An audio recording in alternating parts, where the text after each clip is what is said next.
How to get Grammarly AI trial. In this video, I will show you how can you easily get the trial for Grammarly AI. So without any delay, let's get into it.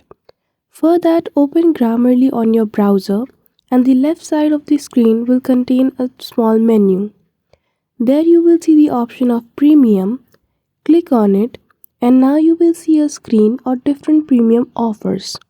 Choose the one which you want.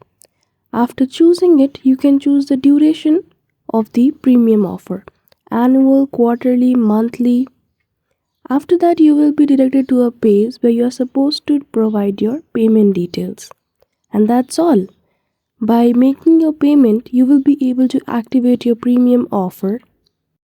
But if you want to try the premium offer of Grammarly AI for free, if you are a new user of Grammarly AI, before you take any premium offer, Grammarly itself will provide you 7-day free trial. After that, you need to pay for the premium offer. So I hope you found this video helpful. If you did, don't forget to give it a thumbs up and subscribe to our channel for such tutorial. Thank you for watching till the end.